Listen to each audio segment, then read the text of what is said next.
പ്രിയപ്പെട്ട കൂട്ടുകാരെ, അക്ഷരപൂജയിലേക്ക് എല്ലാവർക്കും സ്വാഗതം. ഇന്ന് ഞാൻ നിങ്ങൾക്ക് വേണ്ടി അവതരിപ്പിക്കുന്നത് മാധവിക്കുട്ടിയുടെ വളരെ പ്രസിദ്ധമായ ഒരു കഥയാണ്. കഥയുടെ പേര് നെയ്പായസം എന്നാണ്. ഒരു മരണത്തിൻ്റെ ഗന്ധമുള്ള ഒരു കഥ. വളരെ നിസ്സഹായനായ ഒരു പിതാവും അദ്ദേഹത്തിൻ്റെ 2 കുട്ടികളും ആണ് കഥയിൽ പ്രത്യക്ഷപ്പെടുന്നത്. അത് അവരുടെ അമ്മ മരിച്ചു പോയിരിക്കുന്നു. അപ്പോൾ ആ അമ്മയുടെ ഓർമ്മയായി ഉണ്ടാക്കി വെച്ച നെയ്പായസം ഒരു മരണത്തിൻ്റെ അനുഭവം നമ്മെ അറിയിക്കുകയാണ്. വല്ലാതെ വേദന ഉണ്ടാക്കുന്ന ഒരു കഥയാണ് നെയ്പായസം. ഇത് വായിച്ചു കഴിഞ്ഞിട്ടുണ്ടെങ്കിൽ നമ്മളുടെ മനസ്സിൽ എന്നും നീറി പിടിച്ചുകൊണ്ടിരിക്കുന്ന ഒരു മലയാള കഥ എന്ന് ഇതിനെ വിശേഷിപ്പിക്കാം. ഒരു സാധാരണക്കാരൻ്റെ, ഒരു പാവപ്പെട്ട ചെറിയ വരുമാനക്കാരനായ ഒരു മനുഷ്യൻ്റെ ഭാര്യ മരിച്ചു പോവുകയാണ്. അതിനോടനുബന്ധിച്ച് നടക്കുന്ന കുറച്ച് സംഭവങ്ങളാണ് നമ്മളിതിൽ കാണുന്നത്. നെയ്പായസം. മാധവിക്കുട്ടി ചുരുങ്ങിയ തോതിൽ ശവദഹനം കഴിച്ചുകൂട്ടി ഓഫീസിലെ സ്നേഹിതന്മാരോട് വേണ്ട പോലെ നന്ദി പ്രകടിപ്പിച്ച് രാത്രി വീട്ടിലേക്ക് മടങ്ങുന്ന ആ മനുഷ്യനെ നമുക്ക് അച്ഛൻ എന്ന് വിളിക്കാം.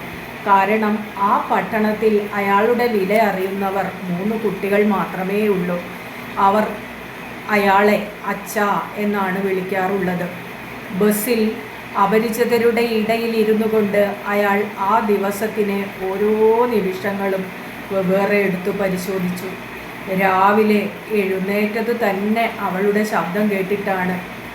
മൂടി പുതച്ച് കിടന്നാൽ പറ്റുമോ ഉണ്ണിയേ, ഇന്ന് തിങ്കളാഴ്ചയല്ലേ? അവൾ മൂത്ത മകനെ ഉണർത്തുകയായിരുന്നു.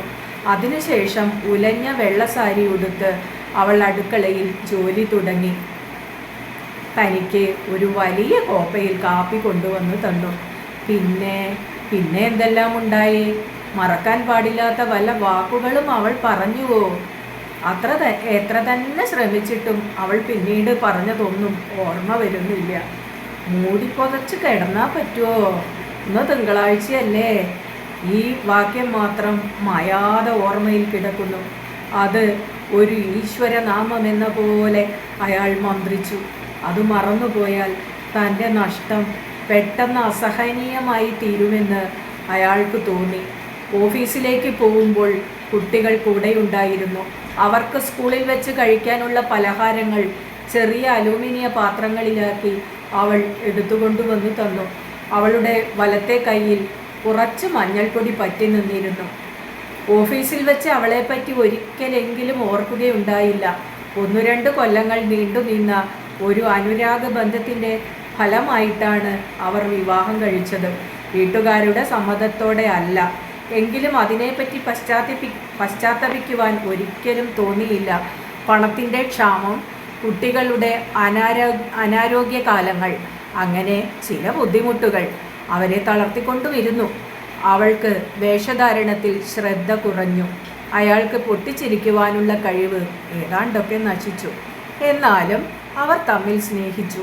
അവരുടെ 3 കുട്ടികൾ അവരെയും സ്നേഹിച്ചു. ആൺകുട്ടികളായിരുന്നു. ഉണ്ണി 10 വയസ്സ്, ബാലൻ 7 വയസ്സ്, രാജൻ 5 വയസ്സ്. മുഖത്ത് എല്ലായ്പ്പോഴും മെഴുക്കു പറ്റി നിൽക്കുന്ന 3 കുട്ടികൾ. പറയത്തക്ക സൗന്ദര്യമോ സാമർഥ്യമോ ഒന്നുമില്ലാത്തവർ. പക്ഷേ അമ്മയും അച്ഛനും അന്യോന്യം പറഞ്ഞു, ഉണ്ണിക്ക് എൻജിനീയറിങ്ങിലെ വാസന, അവനെപ്പോഴും ഓരോന്നുണ്ടാക്കിക്കൊണ്ടിരിക്കും. ബാലനെ ഡോക്ടറാക്കണം. അവൻ്റെ നെറ്റി കണ്ടുവോ? അത്ര വലിയ നെറ്റി ബുദ്ധിയുടെ ലക്ഷണ.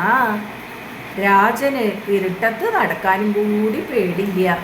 അവൻ സമർത്ഥന, പട്ടാളത്തിൽ ചേരേണ്ട മട്ട. അവർ താമസിച്ചിരുന്നത് പട്ടണത്തിൽ ഇടത്തരക്കാർ താമസിക്കുന്ന ഒരു ചെറിയ തെരുവിലാണ്. 1-ാം നിലയിൽ 3 മുറികളുള്ള ഒരു ഫ്ലാറ്റ്. ഒരു മുറിയുടെ മുമ്പിൽ കഷ്ടിച്ച് 2 ആൾക്ക് നിൽക്കുവാൻ സ്ഥലമുള്ള ഒരു കൊച്ചു വരാന്തയുമുണ്ട്.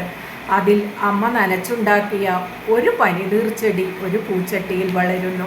പക്ഷേ ഇതേവരെ പൂവുണ്ടായിട്ടില്ല. അടുക്കളയിൽ ചുമരിന്മേൽ തറച്ചിട്ടുള്ള കൊളുത്തുകളിൽ പിച്ചള ചട്ടുകങ്ങളും കരണ്ടികളും തൂങ്ങിക്കിടക്കുന്നു. സ്റ്റൗവിൻ്റെ അടുത്ത് അമ്മ ഇരിക്കാറുള്ള ഒരു തേഞ്ഞ പലകയുമുണ്ട്. അവൾ അവിടെ ഇരുന്ന് ചപ്പാത്തി ഉണ്ടാക്കുമ്പോഴാണ് സാധാരണയായി അച്ഛൻ ഓഫീസിൽ നിന്ന് മടങ്ങിയെത്തുക. ബസ് നിന്നപ്പോൾ അയാൾ ഇറങ്ങി. കാലിൻ്റെ മുട്ടിന് നേരിയ ഒരു വേദന തോന്നി. വാദമായിരിക്കുമോ? താൻ കിടപ്പിലായാൽ കുട്ടികൾക്ക് ഇനി ആരാണുള്ളത്? പെട്ടെന്ന് അയാളുടെ കണ്ണുകൾ നിറഞ്ഞു. അയാൾ ഒരു മുഷിഞ്ഞ കൈലേസുകൊണ്ട് മുഖം തുടച്ചു. ധൃതിയിൽ വീട്ടിലേക്ക് നടന്നു. കുട്ടികൾ ഉറങ്ങിയിരിക്കുമോ? അവർ വല്ലതും കഴിച്ചുവോ? അതോ കരഞ്ഞു കരഞ്ഞു ഉറങ്ങിയോ? കരയാനുള്ള തൻ്റെ ഇടവും അവർക്ക് വന്നു കഴിഞ്ഞിട്ടില്ല. ഇല്ലെങ്കിൽ താൻ അവളെ എടുത്ത് ടാക്സിയിൽ കയറ്റിയപ്പോൾ ഉണ്ണി എന്താണ് കരയാതെ വെറുതെ നോക്കിക്കൊണ്ടു നിന്നത്?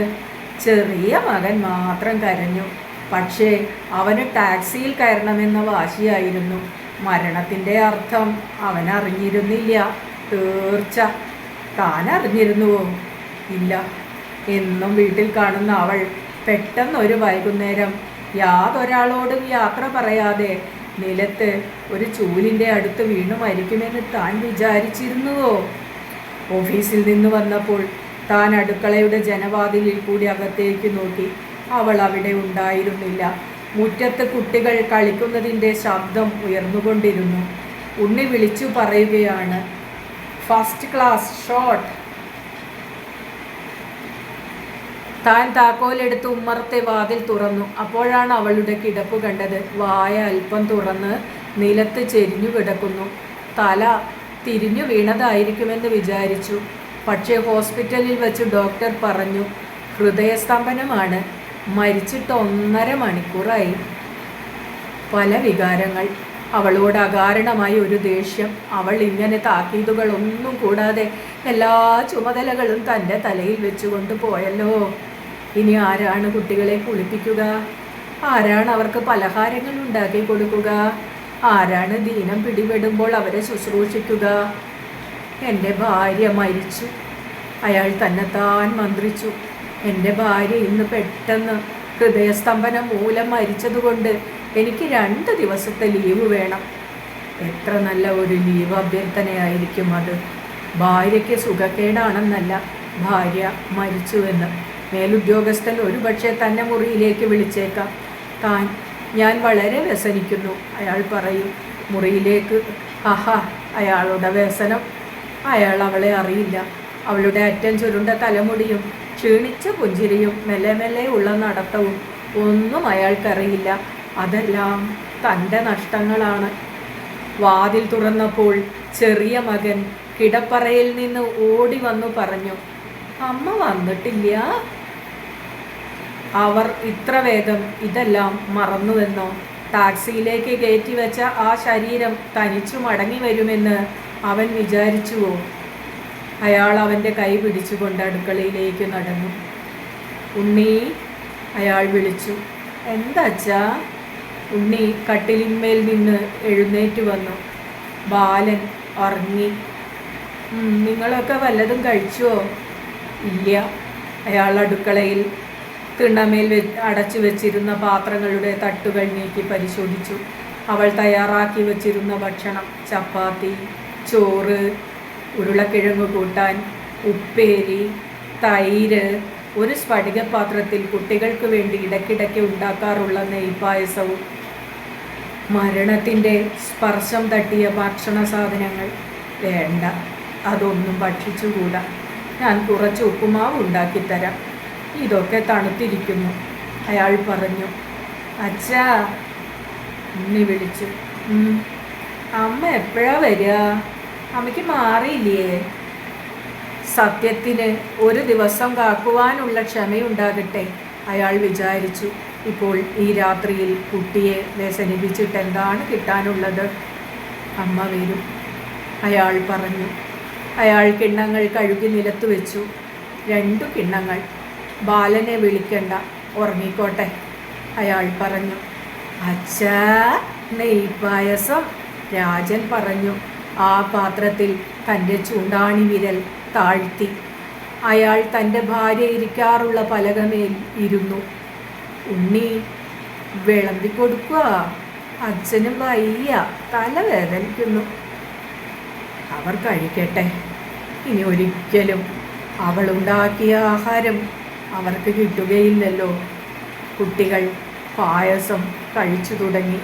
അയാൾ അത് നോക്കിക്കൊണ്ട് നിശ്ചലനായിരുന്നു.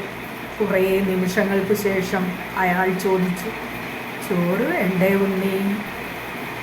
വേണ്ട, പായസം മതി, നല്ല സ്വാദുണ്ട്, ഉണ്ണി പറഞ്ഞു. രാജൻ ചിരിച്ചുകൊണ്ട് പറഞ്ഞു, ശരിയാ, അമ്മ അസല് നെയ്പായസമാ ഉണ്ടാക്കിയത്. തൻ്റെ കണ്ണുനീർ കുട്ടികളിൽ നിന്നും മറച്ചു വയ്ക്കുവാൻ വേണ്ടി അയാൾ പെട്ടെന്ന് എഴുന്നേറ്റ് കുളിമുറിയിലേക്ക് നടന്നു.